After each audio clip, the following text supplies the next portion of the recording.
আল্লাহ রাব্বুল আলামিন নবীকে ডাকটা বললেন, নবী গো, আপনি আবু জেহেলের কথা শুনে কি মন খারাপ করছেন? আল্লাহর হাবিব ডাকটা বললেন, ও রব্বুল আলামিন, আবু জেহেল আমার পাড়া প্রতিবেশী চাচা, আমার গ্রামের মানুষ, আমার দেশের মানুষ, আমার কওমের মানুষ, তাকে কালিমার দাওয়াত দিয়ে দিলাম, কিন্তু সে লা ইলাহা ইল্লাল্লাহ বলবে, মুহাম্মাদুর রাসূলুল্লাহ মানবে না। তুমি আল্লাহ, তুমি সৃষ্টিকর্তা, তোমারে মানবে, কিন্তু তোমার বিধান আমার দ্বারা তুমি কায়েম করতে চাও। সে আবু জেহেল আমারে মানতে চায় না। আমার আল্লাহ রাব্বুল আলামিন ডাক দেয়া বলেন, হাবিবুল্লাহ, আপনি কোনো চিন্তা করবেন না। আবু জেহেল একবার নয়, দুইবার নয়, 1,00,000,000,000 বার যদি বলে লা ইলাহা ইল্লাল্লাহ মুহাম্মাদুর রাসূলুল্লাহ যদি না বলে, আমি আল্লাহ রাব্বুল আলামিন লা ইলাহা ইল্লাল্লাহ একটা বার আমি কবুল করব না। সম্মানিত হাজিরিন, একান্ত আপনজনেরা, মহান আল্লাহ রাব্বুল আলামিন তিনাকে পেতে হলে আমার নবীকে ধরতে হবে। আল্লাহ রাব্বুল আলামিন বললেন, কুল ইন কুনতুম তুহিব্বুনাল্লাহ ফাত্তাবিউনি ইউহিব্বুকুমুল্লাহ ওয়া ইয়াগফির লাকুম যুনুবাকুম ওয়াল্লাহু গফুরুর রহিম।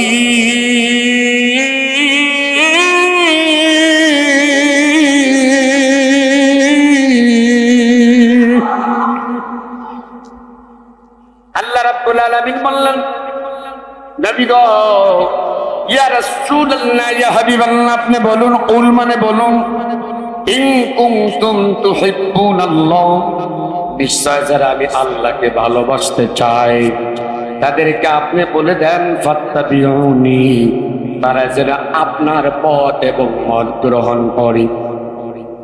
ফাত্তাবিউনি, আপনার পথ এবং মত, শুধু পথ নয়, মতও মানতে হবে।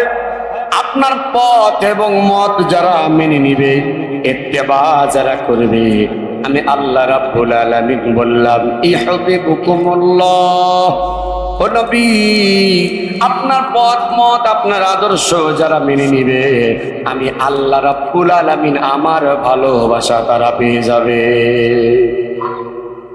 শুধু তাই নয়, ওয়াগফির লাকুম যুনুবাকুম আল্লাহু গফুরুর রহিম, আমি আল্লাহ রাব্বুল আলামিন আপনার পথ মত মানার কারণে আমি আল্লাহ আমার ওই সকল বান্দাদের তামাম জীবনের গুনাহ আমি আল্লাহ মাফ করে দেব।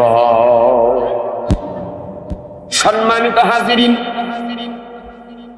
কোরআনুল কারীমের মাহফিল, বিশ্ব নবী মুহাম্মদুর রাসূলুল্লাহ সাল্লাল্লাহু আলাইহি ওয়াসাল্লাম বললেন, খায়রুকুম মান তাআল্লামাল কুরআনা ওয়া আল্লামা, তোমাদের মধ্যে সর্বোত্তম ওই ব্যক্তি কোরআন শেখে এবং অপর ব্যক্তিকে আল্লাহর কালাম কোরআন শিক্ষা দেয়। যারা বলেন মারহাবা। আল্লাহর হাবিব আরো বলেন, তালাবুল ইলমি ফরিদাতুন আলা কুল্লি মুসলিমিনা ওয়াল মুসলিমাত। বিশ্বদুলাল ডাকটা বললেন, উম্মত, প্রত্যেকটা নর এবং নারী, ছেলে এবং মেয়ে উভয়ের জন্য ইলমে দ্বীন, কোরআন হাদিসের ইলম শিক্ষা করা সবার জন্য ফরজ করা হয়েছে। আওয়াজ দিয়ে একবার জোরে বলতে পারবেন মারহাবা। কোরআন শিখাও ছেলে মেয়েদের, ওহে মুসলমান, জান কবজের সময় তোমার হইবে রে আসান। কোরআন শিখাও ছেলে মেয়েদের, ওহে মুসলমান, জান কবজের সময় তোমার হইবে রে আসান। একটি ছেলে আলেম হলে পড়বে কোরআন মৃত্যু কালে, একটি ছেলে আলেম হলে পড়বে কোরআন মৃত্যু কালে। ভেগে যাবে মরদুদ শয়তান, ভেগে যাবে মরদুদ শয়তান, থাকবে রে ঈমান। কোরআন শিখাও ছেলে মেয়েদের, ওহে মুসলমান। আমার সাথে কিছু বলা যাবে? দাদু ভাই তো বলা যাবে না? আরে মমতাজের ফাইটে যায়, ফাইটে যায়, সোরা দেওয়ার বুদ্ধির ওই মমতাজ এখন নাই। সংসদে দাঁড়িয়ে দাঁড়িয়ে আল্লাহর কালাম কোরআনের বিরুদ্ধে কথা বলেছে। গান শোনার জন্য যারা পাগল পার হয়েছিল, আল্লাহ রাব্বুল আলামিন এই সিয়ারের গদির থেকে লানতে বিদায় করেছে। যারা বলবেন কোরআন, আল্লাহ রাব্বুল আলামিন মৃত্যুর পরে তাদের দান করবে জান্নাতের বাগান। জোরে বলেন সুবহানাল্লাহ। পাবে জান্নাতের বাগান, খেদমত করবে হুর গেলমান। আর একবার জোরে বলেন আল্লাহু আকবার। এ কোরআনুল কারীমে রব্বুল ইজ্জতুল জালাল সুন্দর করে বলে দিলেন, ভালো করে বোঝেন। আমার এই বাংলাদেশ প্রথম স্বাধীন হয়েছিলেন 1971 সালে। কত সালে? একটা আওয়াজ দিয়ে বলেন কত সালে? 1971 সাল থেকে 2024 সাল, আজকে নভেম্বর মাসের 9 তারিখ, মোটামুটি 10:15 বেজে গেছে। উলামায়ে কেরাম, প্রতিটি মসজিদের ইমাম, মসজিদ, মাদ্রাসার শিক্ষক মন্ডলী, ছাত্ররা মানুষ দিগকে নামাজ পড়ার জন্য দাওয়াত দেয় কি দেয় না? যদি দেয় তাহলে কথা বলা লাগবে। কেউ বলবে, কেউ বলবে না, তা হবে না, তা হবে না। জোরে বলেন ঠিক কিনা? নামাজের জন্য দাওয়াত করা হয় কি হয় না? পীর মুরিদে যারা পীর সাহেব আছেন, পীর সাহেবগণ মুরিদ সহকারে পুরা দেশের মানুষকে নামাজের জন্য ডাকে কি ডাকে না? তাহলে সকল দলের ব্যক্তিরা, উলামায়ে কেরাম নামাজের জন্য ডেকেছেন। এই 56,000 সোনার বাংলাদেশ, ভালো করে 56,000 সোনার বাংলাদেশ, 68,000 গ্রাম বাংলা। কত হাজার? তাহলে 1971 থেকে 2024 সাল নভেম্বরের 9 তারিখ রাত্রি 10:15 পর্যন্ত মোটামুটি 54 বছর। কত বছর? 54 বছর পর্যন্ত উলামায়ে কেরাম, তাবলীগ জামাতের ভাইরা নিজের খেয়ে নিজের পরে নিজের দায়িত্ব পালন করার জন্য মানুষের দ্বারে দ্বারে কালেমার দাওয়াত নিয়ে যায়। তারাও নামাজের জন্য ডাকে কি ডাকে না? একসাথে বলে ডাকে কি ডাকে না? তাহলে তাবলীগ জামাতের ভাইরা, পীর মুরিদের ভাইরা, ইমাম সাহেব, মুয়াজ্জিন সাহেব, বক্তা হুজুরেরা সকলে মিলে আজকে 54 বছর হয়ে গেল নামাজের জন্য ডাকে। 56,000 সোনার বাংলাদেশ, রূপসা থেকে পাতুরিয়া, টেকনাফ থেকে তেতুলিয়া, রূপসা থেকে পাতুরিয়া, 68,000 গ্রাম বাংলাদেশে নামাজের দাওয়াত দিয়েছেন। কথা বলেন ঠিক কিনা?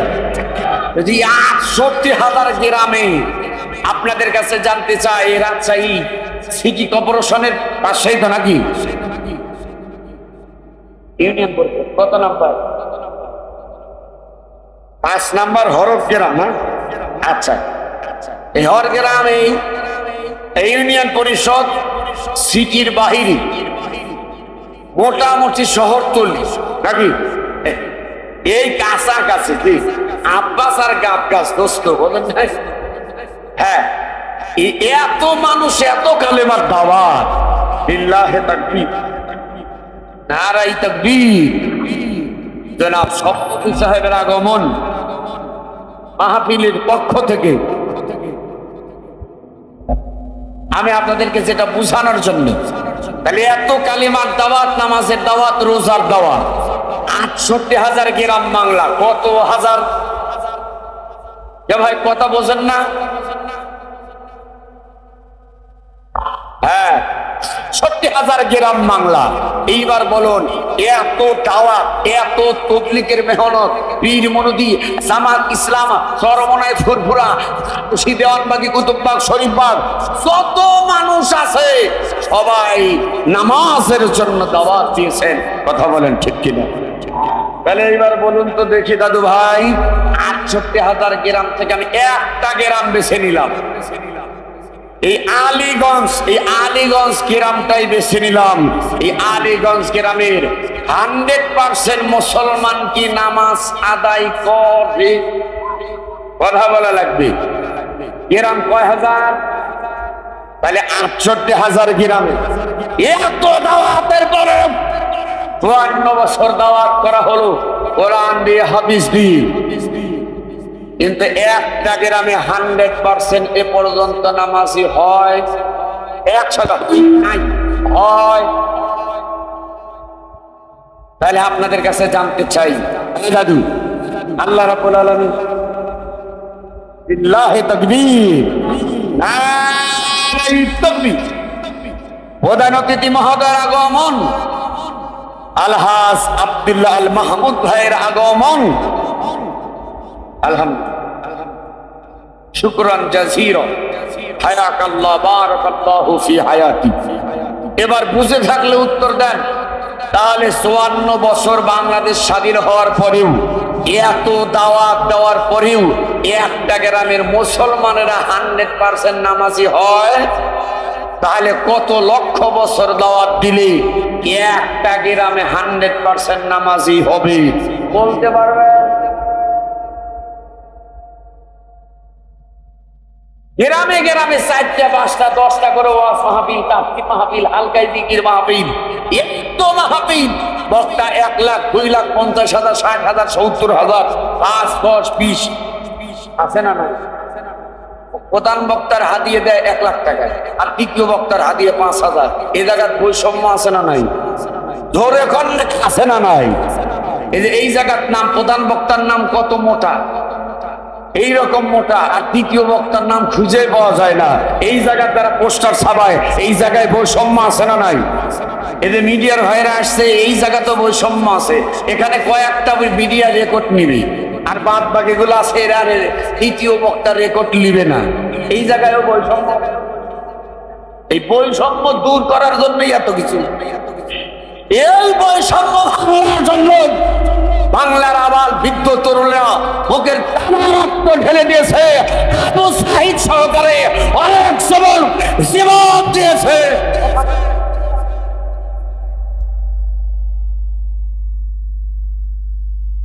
আপনাদের দৃষ্টি আকর্ষণ করছি। তাহলে আপনাদের কাছে জানতে চাই, কত বছর নামাজের দাওয়াত, দাওয়াত ও তাবলীগের কাজ করলে বক্তারা ওয়াজ করে টাকা নিয়ে চলে যাবে, ফজরের নামাজ অনেকে করবে, অনেকে পড়বে,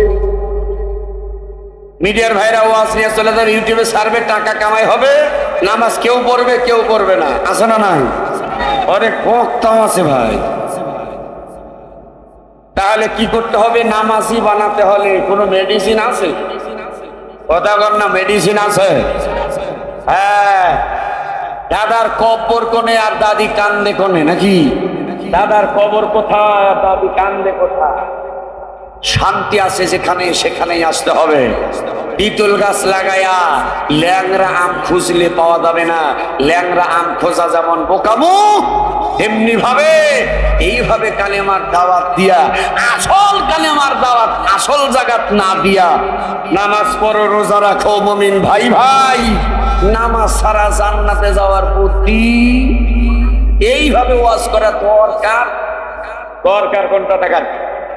আল্লাহ রাব্বুল আলামিন বলেন, আল্লাযীনা ইম্মাক্কান্নাহুম ফিল আরদি আকামাস সালাত।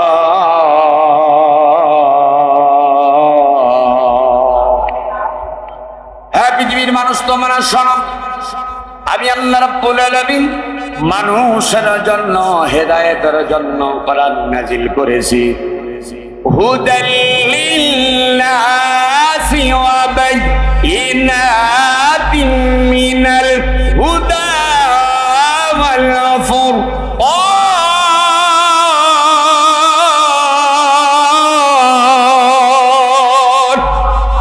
দুই টান করে একবার বেটা সওয়ালের কণ্ঠে বলেন আল্লাহু আকবার।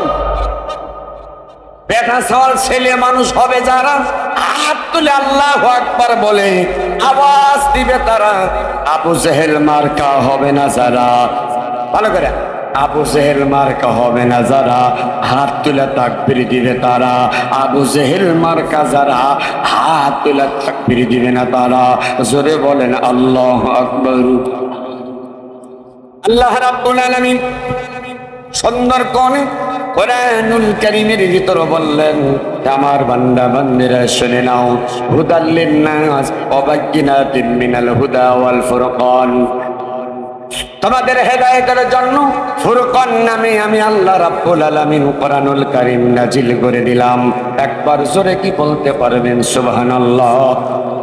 সম্মানিত হাজিরিন কান্তা বঞ্জনেরা, আল্লাহ রাব্বুল আলামিন বললেন, আল্লাযীনা ইম্মাক্কান্নাহুম ফিল আরদ, ইম্মাক্কান্না তিন হরফে শর্ত দিয়েছেন রব্বুল আলামিন। বললেন, তোমরা কোনো ব্যক্তি যদি মুসলমানের সন্তান, তোমরা কখনো মুসলমানের সন্তান হয়ে পার্লামেন্টে যদি যাও, সংসদে যদি যাও, কুল্লুকুম রাইন ওয়া কুল্লুকুম মাসউলুন আন রায়াতিহি, প্রত্যেকটা ব্যক্তি হলো দায়িত্বশীল। আর প্রত্যেকটা ব্যক্তি যখন দায়িত্বশীল হয়ে যাবে, মেম্বার হবে, চেয়ারম্যান হবে, এমপি হবে, মন্ত্রী হবে, প্রধানমন্ত্রী হবে, রাষ্ট্রপতি হবে, তোমাদের এক নাম্বার কাজ হলো সমাজের ভিতরে এক নাম্বার নামাজ প্রতিষ্ঠিত করা। আওয়াজ দিয়ে কি জোরে বলতে পারবেন আল্লাহু আকবার? তাহলে এক নাম্বার কি করা? নামাজ প্রতিষ্ঠিত করা। আল্লাহর জমিন, আল্লাহর জমিনে নামাজ কায়েম করা। ওই সংসদ ভবনে ভালো করে কেন লাগেন, ওই সংসদ ভবনে দাড়িওয়ালা টুপিওয়ালা কোরআনওয়ালারা যদি যায়, তাহলে কি হবে? ফাহাল্লা হালালান ওয়া হাররামা হারামা আদখালাহুল্লাহুল জান্নাহ।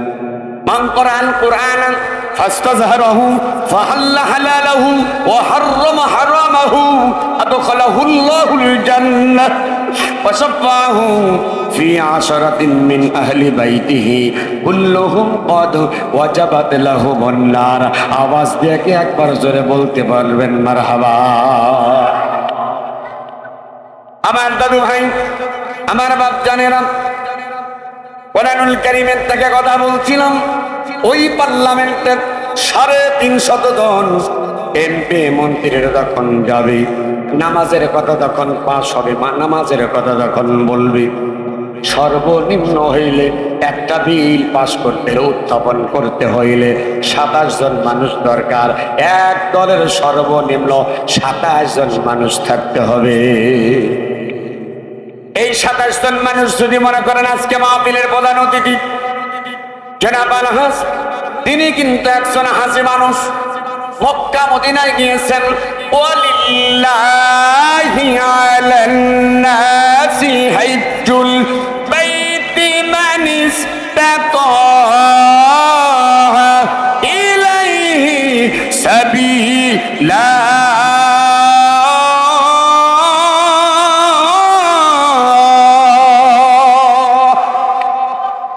আরেকটু জোরে বলেন আল্লাহু আকবার। রাগ করতেছেন আপনারা?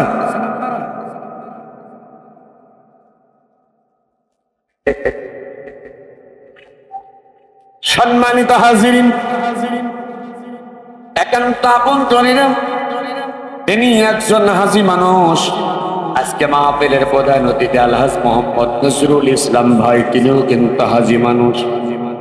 এই সকল দাড়িওয়ালা টুপিওয়ালা হাজী সাহেবরা যদি হজ করবার, হজ করে এসেছেন, ইনারা যখন সংসদের ভিতরে চলে যাবে, 27 জন মানুষ যদি হয় কমপক্ষে, তাহলে নামাজের বিল পাশের জন্য স্পিকারের কাছে কিন্তু একটা আবেদন জমা দিবে। আবেদন যখন জমা হয়ে যাবে, পরবর্তীতে সংসদ যখন শুরু হবে, স্পিকার ওই মুহূর্তে ডাক দেয়া বলবেন, মাননীয় এমপি মহোদয় যারা আছেন, এইখানে একটা বিল উত্থাপিত হয়েছে। আগামী শুক্রবার, মনে করেন আজকে শনিবার, আগামী শুক্রবার এই সংসদের ভিতর থেকে একটা আইন পাস। আগামী শুক্রবার সারা বাংলাদেশে 56,000 বর্গ মাইলে 68,000 গ্রাম বাংলায় ছেলে এবং মেয়ে উভয় পক্ষ যারা প্রাপ্ত বয়স্ক হয়েছে, তাদের সকলের জন্য নামাজ পড়া ফরজ। আল্লাহ যেমন ফরজ হুকুম আল্লাহ যেমন ফরজ করেছেন আমরা রাষ্ট্রীয়ভাবে এইটা পালন করবার জন্য আর নামাজের ফজিলত, যাকাতের ফজিলতের ব্যাপারে, রোজার ফজিলতের ব্যাপারে, দাওয়াত ও তাবলীগের ব্যাপারে, দরুদ শরীফের ফজিলতের ব্যাপারে বয়ান চলছে, অন্য কোনো বয়ান নয়। সঙ্গে সঙ্গে বলতেছে যত বয়ান চলুক সমস্যা নাই, ওই কোরআনটা তোমরা বানিয়ে দাও জঙ্গি আস্তানার বউ। আপনি ঠিক বললেও ঠিক, না বললেও ঠিক। আমার ভাইয়েরা, এমন ভাবে উলামায়ে কেরামদেরকে হাতের ভিতর হ্যান্ডকাপ পরায়া, শুধু তাই নয়, আমরা দেখেছি আল্লামা মামুনুল হক, আল্লামা মামুনুল হক, শাইখুল হাদিস ইবনে শাইখুল হাদিস, এই সমস্ত জবরদস্ত বড় বড় আলেমদেরকে এমন ভাবে নির্যাতন করেছেন। আমাদের প্রিয় কলিজার টুকরা মুফতি আমির হামজা ভাই, হাইরে হাতে তো হ্যান্ডকাপ দিয়েছে, মাজার ভিতর গরুর রশি, আপনার সেই হামার রশি টেনে টেনে ওলামায়ে কেরামদেরকে জেলের কারাগারের ভিতরে আদালত পর্যন্ত উঠানো হয়েছিল। দুই হাত তুলা কথা বলেন ঠিক কিনা? আল্লাহ রাব্বুল আলামিন ডাক্কা বললেন, বান্দা বান্দেরা শোনো, এই নামাজের বিল সংসদে যখন পাস করবেন, প্রশাসনের পুলিশের ওসি স্যার, পুলিশের যে সমস্ত এসআই স্যারেরা, কনস্টেবল আছে, এই যে কাজা ইয়াবা ধরার জন্য না না এইগুলা নয়, সবার আগে দেখবে বাড়ি বাড়ি তল্লাশি করবে, দোকানে দোকানে তল্লাশি করবে। আজান হয়ে গেছে দেখো, কে নামাজে যায় নাই, বাড়িতে বসে বউয়ের সঙ্গে বিবির সঙ্গে কথা বলেন, ওই মুহূর্তে ঘরের ভিতরে আপনি বসে থাকবেন, গল্প করবেন। আওয়াজ যদি বাইরে থেকে পুলিশ ভাইয়েরা পায়, সঙ্গে সঙ্গে গেটে আওয়াজ দিবে, গেটে তখন ঢক ঢক করবেন অথবা সালাম দিবে, আসসালামু আলাইকুম ইয়া আহলাল বাইত, বাড়ির ভিতরে কে আসো, দরজা খোলো। দরজা যদি খোলে, আপনি সুস্থ সবল মানুষ, নামাজ ফরজ হয়েছে, আপনি মসজিদে যান নাই, সঙ্গে সঙ্গে আপনাকে হ্যান্ডকাপ লাগায়া জেলখানার ভিতরে বন্দী করা হবে। আওয়াজ দিয়ে কি জোরে বলতে পারবেন আল্লাহু আকবার? দাদু ভাই বলুন তো, তাহলে নামাজের বিল পাস সংসদে দরকার আছে না নাই? আরো জোরে বলে, আছে না নাই?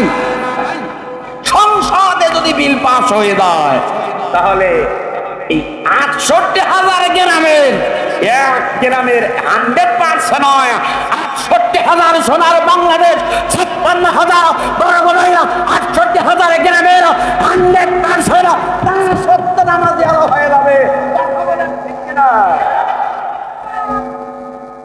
তাহলে এইরকম ওয়াজের আর দরকার লাগবে? কথা কয় না, দরকার লাগবে। আর একটা আল্লাহ রাব্বুল আলামিন বললেন, ওয়াসারিফ, রাগ করতে না তারা, আল্লাহ রাব্বুল আলামিন বললেন, ওয়াসারিকু ওয়াসারিকাতু ফাকতাউ আইদিয়াহুমা জাযাআন বিমা কাসাবা নাকালাম মিনাল্লাহ।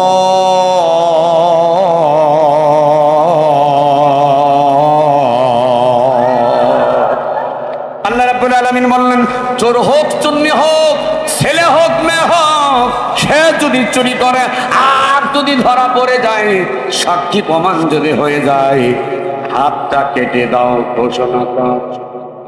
এইভাবেই বলা লাগবে। ইমান মানেন তো? ইমাম এ কথা করে ইমাম মানেন? এখন ইনি অনেক কোটি টাকার মালিক, আমার চাইতে বড় হুজুর ভাই আব্দুল্লাহ মাহমুদ ভাই, তিনি চিন্তা করলেন মিজানুর রহমান নাটোরে হুজুর বয়সে আমার কম, ইলমের দিক দিয়েও কম, আমল কি আছে সে পড়ে।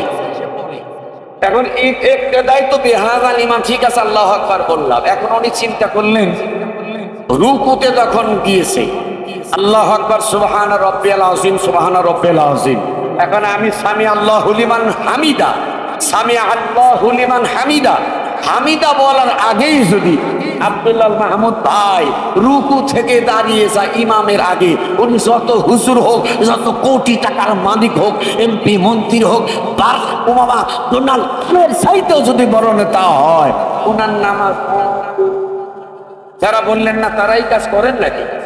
হে উনার নামাজ হবে। এজন্য আমি যে আপনি হাতটা তুলবো, আপনাদেরকে অমন ভাবে হাত তোলা লাগবে। চোর হোক চন্নি হোক, সে যদি ছেলে মেয়ে হোক, ছেলে হোক মেয়ে হোক, সে যদি চুরি করে আর ধরা পড়ে প্রমাণ হয়ে যায়, ওই ব্যক্তির হাত কেটে দাও। ঘোষণা কার? আরো জোরে বলেন কার? এই চোর হোক চন্নি হোক, চোর হাত কেটে দাও। চোর চুরি করলে হাত কেটে দাও। এই আইন যদি পার্লামেন্টে পাস হয়, বাংলার রাজা পয়লা গরিব লোকেদের টাকা পয়সা হাত করে ব্যাংকে রাখতো না। বাংলাদেশ ব্যাংকে জায়গা নাই, সুইস ব্যাংকে টাকা রাখার সুযোগ হইতো না। কথা বলেন, একটা একটা করে ধরে এনে যদি মানুষের দিবালোকে বাইতুল মুকাররমের সামনে যদি একটা করে হাত কাটা হয়, বাংলাদেশে আর কোন চোর খুঁজে পাওয়া যাবে? আরো যেরকম যাবে এই আইন পাস হোক আপনারা সামনে।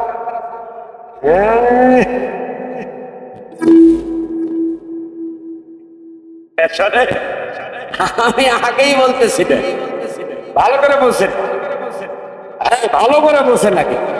আপনাদের কাছে একটা দাবি, সে দাবিটা হলো আপনারা এখন সময় এসেছে যারা কোরআনের পক্ষে আপনাকে বুঝে শুনে সিদ্ধান্ত নিতে হবে। আমার ভাই, আপনারা বহু চাষ করেছেন, নাঙ্গল দিয়া জমিন চাষ করছেন, সুন্দর করে ধান রোপণ করেছেন, বপন করেছেন, ধান লাগিয়েছেন, ধান পেকে গেছে, উঠে গেছে, কেটেছেন, বস্তা ভর্তি করেছেন। নদীর ওই পার আপনার বাড়ি, নদী পার করতে হলে এই ধান আপনার নৌকা তুললেন। এইবার বলেন, বাড়িতে উঠানোর পরে ধান মাপতে হবে কি দিয়া? একসাথে কি দিয়া? দাড়ি পাল্লা দিয়ে মাপতে হবে। আপনার নৌকা দেয়া জমিন চাষ নাঙ্গল দিয়ে জমিন চাষ করছেন, চাষ করার পরে ধান লাগাইয়া দিছেন, ধান পেকে গেছে, বস্তাত করে বাড়ি, নৌকাত করে বাড়ি নিয়ে গেছেন। এবার মাপতে হবে দাড়ি পাল্লা দিয়ে। আপনাদের দৃষ্টি আকর্ষণ করছি দাদু ভাই, আপনার ভালো করে বুঝতে হবে তাকে সমন্বয় হিসাবে সমন্বয় করে তাকে ভোট দিলে, তাকে রায় দিলে, কোন ব্যক্তিকে সংসদে পাঠালে আল্লাহর কালাম কোরআন থেকে কথা বলে, নামাজের পক্ষে কথা বলবে, নামাজের বিল পাস করবে, চোরের হাত কাটা হোক, সারা বাংলাদেশে আইন পাস করবে। এইরকম মানুষ যদি সংসদে যায়, বাংলাদেশে আর লুটপাট খুঁজে পাওয়া যাবে না।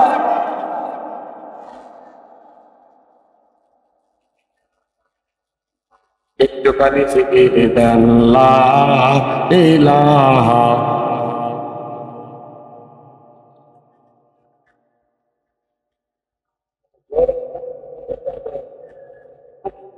গরম পানি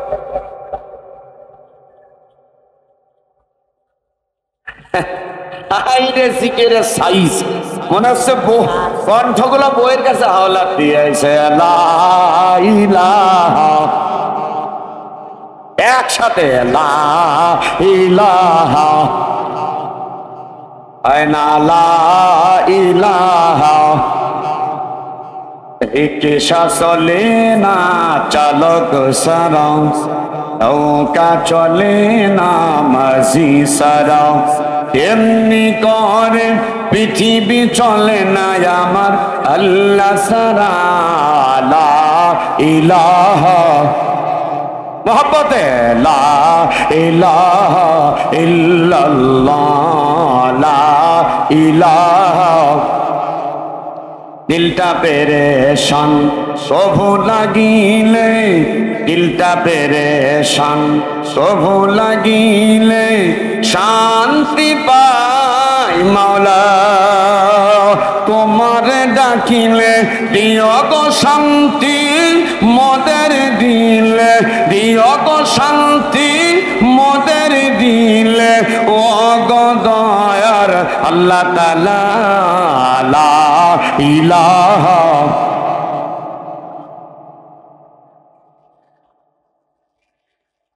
লা ইলাহা ইল্লাল্লাহু মুহাম্মাদুর রাসূলুল্লাহ। সকলে বলছি সাল্লাল্লাহু আলাইহি ওয়াসাল্লাম। তাহলে আমি আপনাদেরকে বোঝানোর চেষ্টা করছি, এই 54 বছর আমরা বক্তা যারা ওয়াজ করে নামাজের দিকে ডেকেছি, মসজিদের ইমাম, মুয়াজ্জিন, পীর সাহেব, মুরিদানগণ কোরআনুল কারীম থেকে দাওয়াত দিয়েছেন আমাদের জন্য। 68,000 গ্রামের ভিতর একটা গ্রামের মুসলমানেরা 100% নামাজি হয়, হয়। তাহলে এইখানে 68,000 লাগবে না? আগামী সামনে নির্বাচন, একটা করে সিল মারা লাগবে কোরআনের পক্ষে। কথা বলা লাগবে কিসের পক্ষে? কোরআন ওয়ালাদের পক্ষে, যারা কোরআনের আইন নিজেদের বাপ দাদার আদর্শ বাস্তবায়নের জন্য নয়, আল্লাহর জমিনে আল্লাহর দ্বীন চায়, মানুষের ভালো চায়, শান্তি চায়, এইরকম মানুষকে ভোট দেওয়া লাগবে। কি দেওয়া লাগবে? এদেরকে রায় দিবেন, এরা সংসদে গিয়ে বিল পাস করবে। নামাজের বিল পাস করলে পারে 54 বছর লাগবে। কথা কয় না পারে লাগবে। হ্যাঁ, তাহলে আমরা কোরআনের আইন পাস হোক, আমরা এর পক্ষে না বিপক্ষে? কারা কারা দুটি হাত তুলে আল্লাহরে দেখায় দেন। লিল্লাহে তাকবীর, আল্লাহুম্মা শাহাদ। হাত তুলে রাখেন, একটা দোয়া হচ্ছে, আল্লাহুম্মা শাহাদ, আল্লাহুম্মা শাহাদ। আবার হাত তোলা লাগবে। জি জি, আল্লাহুম্মা শাহাদ, আল্লাহুম্মা শাহাদ, আল্লাহুম্মা শাহাদ। আল্লাহ তুমি সাক্ষী, আল্লাহ তুমি সাক্ষী, তোমার বান্দারা তোমার কোরআন তুমি নাজিল করেছো, তোমার জমিনে তোমার দ্বীন কায়েমের জন্য দুটি হাত তুলেছে, রাজি হয়েছে, তোমার কোরআনের পক্ষেই রায় দিবে। আল্লাহ এই হাতগুলাকে জান্নাতি হাত হিসাবে কবুল করো। জোরে বলেন আমিন। আলহামদুলিল্লাহ, আমার অন্তরটা ভরে গেল।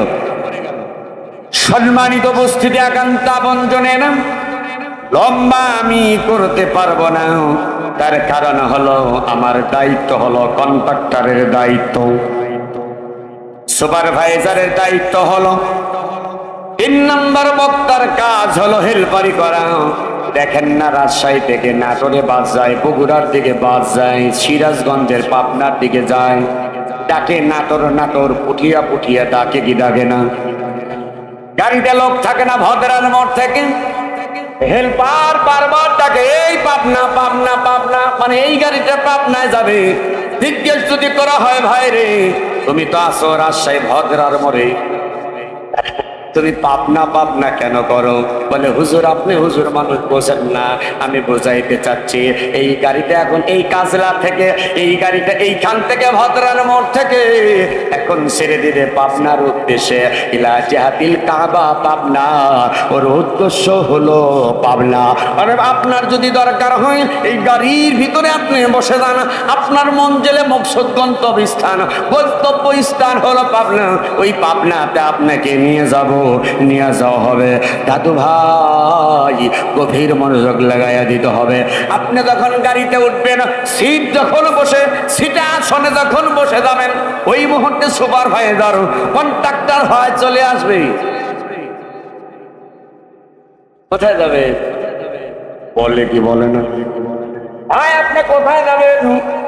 ভাই আমি নাটোর যাবো। নাটোর কোথায়? পিটিআই মোড় না বেলঘরিয়া মোড়, স্টেশন মোড়, নাকি আপনার হরিশপুর বাইপাস? কোন বাইপাস? না বগুড়া স্ট্যান্ড। আমি বললাম মনে করেন পিটিআই মোড়ের কথাই বললাম, এইবার বললেন তাহলে আপনার পকেটের টাকা আপনার পকেটে রেখে ভারী আর দরকার নেই, আপনার টাকাটা এবার আমার কাছে দিয়ে দেয়। সুপারভাইজারের কাজ হলো টাকা উঠানো, দ্বিতীয় বক্তার কাজ হলো টাকা উঠানো, কালেকশন করা। করে বলেন কি করা? কালেকশন করা। আর প্রধান বক্তা হলো ড্রাইভার। লোকজন ভরে গেল, সব সিট বুক হয়ে গেল, এবার হেল্পার তাকান, একবারই দিলে গাড়ি থামে, আর 2 বারই দিলে কিন্তু গাড়ি রওনা দিয়ে দেয়। কি করো? আচ্ছা 1 ঘন্টা পর তো আপনারা জানেন আমি ও আছে, তারা আমার ভিডিও দেখেছেন, আমি ওয়াজে কোনো কিছু চা খাই। সম্মানিত হাজিরিন একান্ত আপনজনেরা, এই কারণে দ্বিতীয় বক্তা লম্বা কোনো সময় আমি পাবো না, আপনাদের দৃষ্টি আকর্ষণ করছি। এত সময় যা বললাম কোরআন থেকেই কিন্তু বলার চেষ্টা করেছি। আল্লাহ রাব্বুল আলামিন বললেন, ফাযাক্কির বিল কুরআনি মান ইয়াখাফু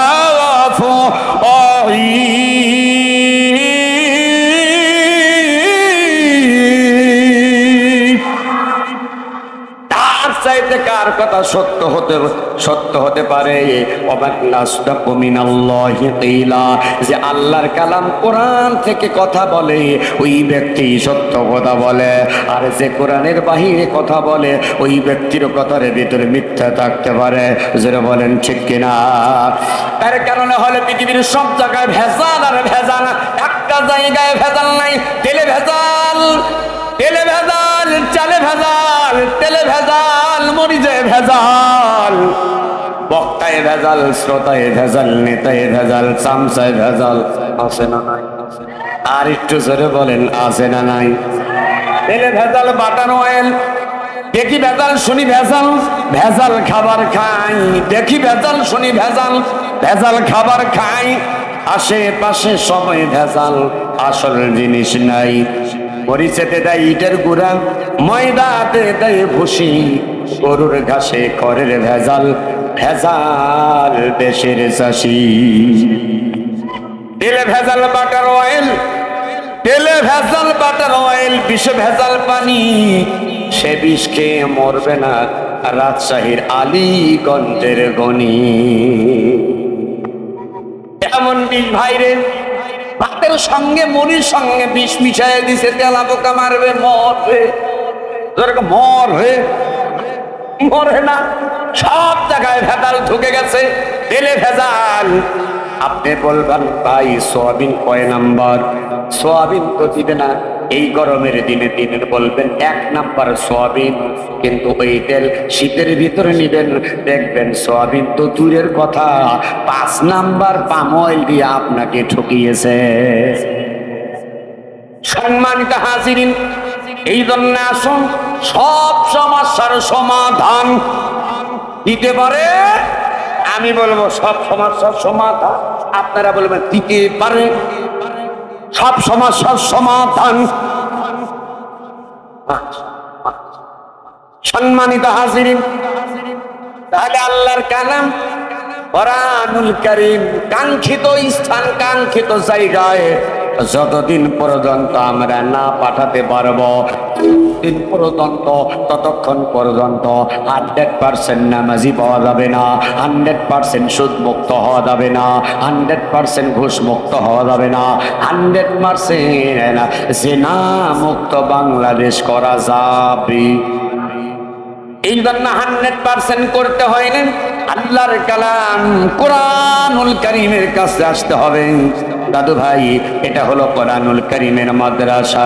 এই মাদ্রাসার তলাবা ছাত্রদের ব্যাপারে বিশ্ব নবী মুহাম্মদুর রাসূলুল্লাহ সাল্লাল্লাহু আলাইহি সাল্লাম কি বললেন? আমার উম্মতেরা শোনো, এই মাদ্রাসার তলাবা শুধু এই মাদ্রাসা নয়, সারা পৃথিবীতে কোরআনুল কারীমের মাদ্রাসায় যারা পড়ে, কোরআনুল কারীমের ছাত্র যারা, রাস্তা দিয়ে যখন হেঁটে যায়, আশেপাশে যদি কোনো কবর থাকে আর কোনো কবরে যদি আযাব হয়, এ কোরআনুল কারীমের ছাত্র হেঁটে যাওয়ার কারণে ওই ছাত্রের সিনার ভিতরে আল্লাহর কালাম কোরআনুল কারীম থাকার কারণে একদিন নয়, 2 দিন নয়, আমার আল্লাহ রাব্বুল আলামিন 40 দিন কবর আযাব মাফ করে দেয়।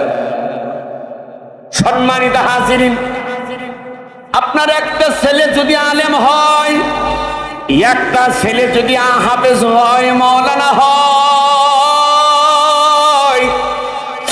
আপনি মৃত্যু যন্ত্রণায় ছটফট ছটফট করতেছেন। আল্লাহর হাবিব বললেন, ওই সময় যদি কোনো সন্তান সূরা ইয়াসিন তেলাওয়াত করে, ও নবী, বিশ্ব নবীর মহব্বতের উম্মতেরা শোনেন, আল্লাহর নবী ডাকটা বললেন, হে আমার উম্মতেরা তোমরা শোনো, এ কোরআনুল কারীমের ফজিলত, কোরআনুল কারীমের দাম এতই বেশি, কোন ব্যক্তি যদি মৃত্যু সজ্জায় কাতরাচ্ছে, ছটপট ছটপট করে, একটু পানি দেয়, কমলার শরবত দেয়, আঙ্গুরের শরবত দেয়, একবার চোখ মিলে তাকায়, এক ঢোক খায়, অনেক সময় আবার কিন্তু কোনো জ্ঞান থাকে না। এইরকম হয় কি হয় না? মানুষ মরে গেছে মনে করে মারা গেছে, কিন্তু না, অনেক সময় পর একটুখানি চাকি মারে ওঠে, এত কষ্ট, হা করছে, মুখ বন্ধ হয় না, বাবা মায়ের কষ্ট এমন যখন হয়, আল্লাহর নবী ডাক্তার বলেন, উম্মত এত যন্ত্রণা, এত কষ্টের মাঝে কোন সন্তান যদি মা বাবার সামনে আল্লাহর কালাম কোরআনুল কারীমের সূরা ইয়াসিন তেলাওয়াত করে, এই সূরা ইয়াসিন তেলাওয়াতের বদলতে আব্বা আম্মার আল্লাহ রাব্বুল আলামিন মৃত্যুর যন্ত্রণা কমায়া দেয়।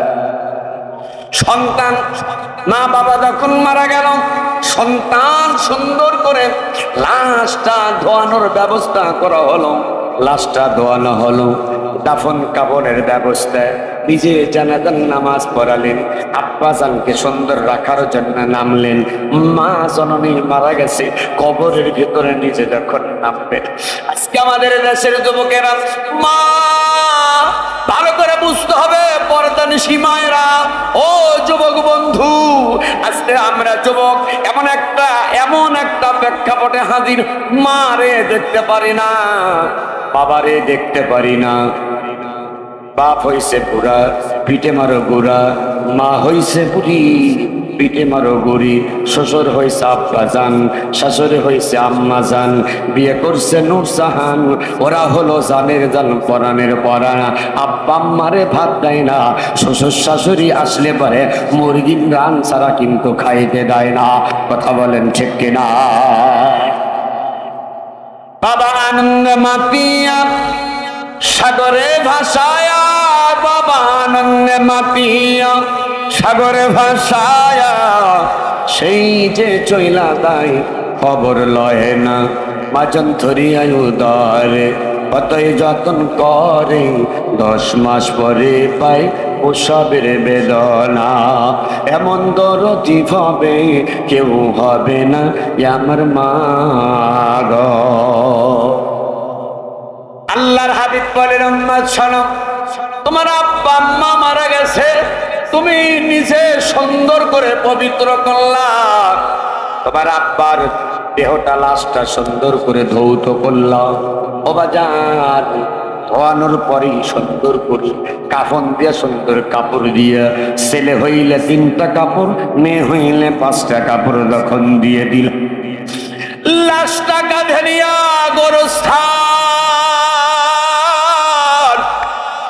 গোরস্থানের দিকে আস্তে আস্তে করে রওনা দিয়ে দিলাম।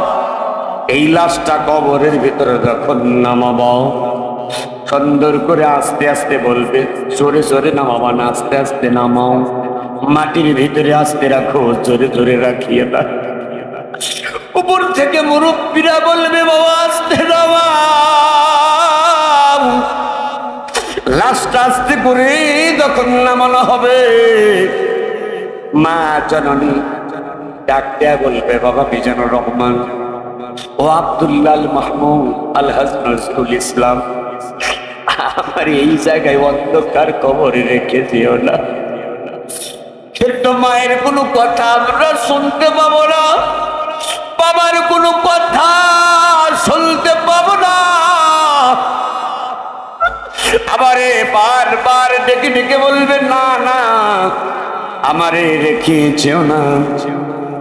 আমরা মারে সুন্দর করে, বাবারে সুন্দর করে শোয়া দিলাম, এই মাথাটা মুখটা কেবলামুখী করে দিলাম, বুকের ভিতর হাতটা দিয়ে দোয়া করলাম, বিসমিল্লাহি ওয়া বিল্লাহি ওয়া ফি সাবিলিল্লাহি ওয়া আলা মিল্লাতি রাসূলিল্লাহ ওয়া আলা মিল্লাতি রাসূলিল্লাহ। এই দোয়াটা যখন পড়লাম, আল্লাহর হাবিব ডাকতে বললেন, উম্মত শোনো, কোন সন্তান মা বাবার জন্য এমন দোয়া পড়ে, রব্বির হামহুমা কামা রব্বায়ানি সগীরা। সবাই বলেন রব্বির হামহুমা কামা। মা বাবার সন্তান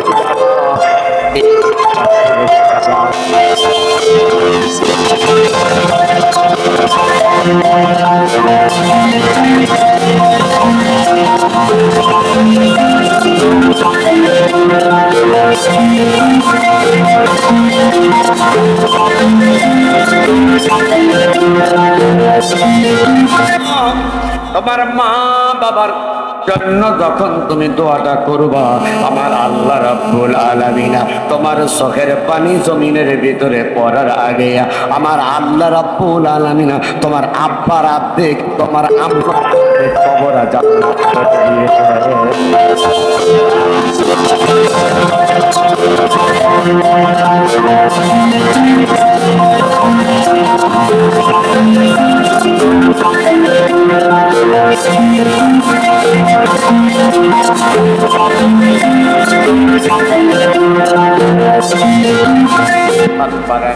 মদিনা হাফিজিয়া মাদ্রাসা, এই যে আমার পরিচালক আমার হাফিজ মাওলানা সাইদুল ইসলাম ভাই আমাকে ডাক দিয়ে বললেন, ভাই আমার এখানে 36 থেকে 40 জনের মতো ছাত্র আছে, তাদেরকে আমি শোয়ার মতো তেমন জায়গা দিতে পারি না, তেমন ভালো খাওয়াতে পারি না, কিন্তু প্রকাশ থাকে এই দিন প্রচারের জন্য কোরআন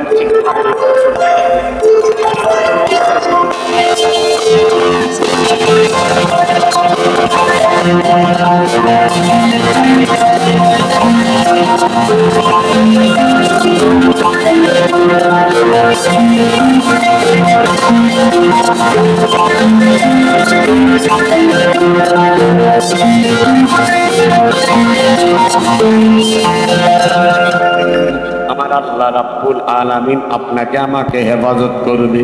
অনেক মানুষ আছে মাদ্রাসার জন্য টাকা চাইলে দিতে চায় না, মসজিদের জন্য টাকা চাইলে দিতে চায় না, কিন্তু গোরস্থানের জন্য টাকা না চাইলেও কিন্তু অনেকেই দিতে চায়। এইরকম কিছু মানুষ আছে না? না, কিন্তু আমি আপনাদের খেদমতে আরজ করছি, তাকান, ইলমে দ্বীন শিক্ষা করতে হবে মাদ্রাসায়। জোরে বলেন কোথায়? একসাথে বলা আগে, ইলমে দ্বীন শিক্ষা করতে হবে কোথায়?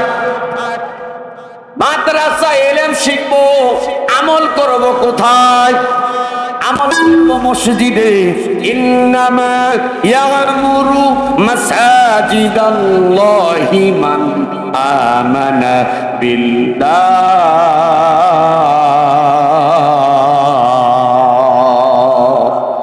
ওয়াল ইয়াউমিল আখির। আল্লাহ রাব্বুল আলামিন ডাক দিয়া বললেন, এ বান্দা বান্দিরা তোমরা শোনো, ইন্নামা ইয়ামুরু মাসাজিদাল্লাহ, নিশ্চয় মসজিদ নির্মাণ করবে যারা, মান আমানা বিল্লাহ, এক আল্লাহর উপর ঈমান আনবে যারা, আল্লাহর ঘর মসজিদ নির্মাণ করবে তারা। যেরকম সুবহানাল্লাহ। কিন্তু ইলম শিখতে হবে মাদ্রাসায়, ইবাদত করতে হবে মসজিদে। তাহলে মাদ্রাসার আগে দরকার, ধরে বলেন কি দরকার? তারপরে কি দরকার? মসজিদ। দাদু, আপনি যদি নামাজ না পড়া জানেন, পড়বেন কতক্ষণ লাগে? আগে নামাজ জানতে হবে, তারপরে কথা কয় না আমার সাথে, আগে জানতে হবে তারপর। আপনি যদি না জানেন তো পড়বেন কি পড়বে? খালি হয়তো নামাজ কিছু মুসল্লি দেখবেন, কিছু মুসল্লি চোখা, কিছু মুসল্লি বকাইছে। এরকম হল্লোক নামাজি আছে না? জানে না যে। এই কারণে 1 নম্বর মাদ্রাসা, 2 নম্বর ইবাদতের জন্য মসজিদ। এইখানে আমরা ইলম শিখবো, আমল করব মসজিদে গিয়ে। আর এই আমলের ফসল পাবো কোথায়? আল্লাহ রাব্বুল আলামিন বললেন, ফাদখুলি ফি ইবাদি ওয়াদখুলি জান্নাতি।